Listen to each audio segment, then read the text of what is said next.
There was a state funeral in Melbourne today for Anthony Foster, whose tireless campaign against institutional child abuse gave rise first to a parliamentary inquiry and then to a royal commission. He was described as a man who gave voice to the voiceless and left a legacy that would change Australia forever. State funerals are usually reserved for politicians and sometimes celebrities. Anthony Foster was different. Every now and again, a remarkable individual is thrown within history's grasp. Rosie Batty, Eddie Mabo, Anthony and Chrissie Foster as well.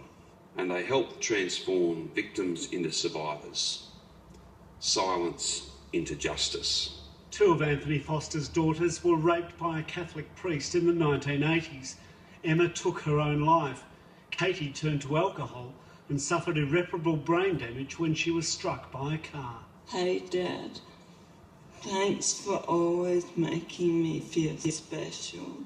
Mr Foster became a campaigner for all victims of child abuse, despite his advocacy being a constant reminder of his own torment. He never turned to vices designed to numb, nor to rage or blame. Instead, he took his pain, turned it inside out and clutched tightly to empathy and justice. I am so fortunate to have been this rare man's daughter.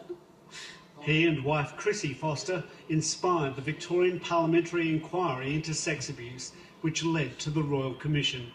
Paul Kennedy wrote a book with Mrs Foster called Hell on the Way to Heaven. When I saw Anthony lying in hospital after his fall, I could not believe that my hero, a lion of the man, was going to die.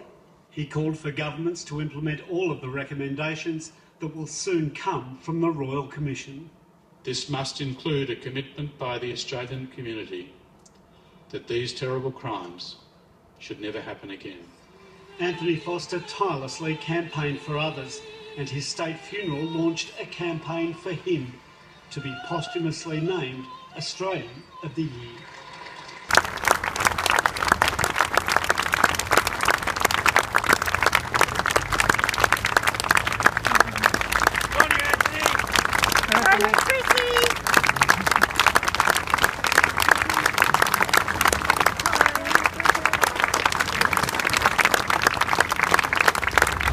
Guy Stainer, ABC News, Melbourne.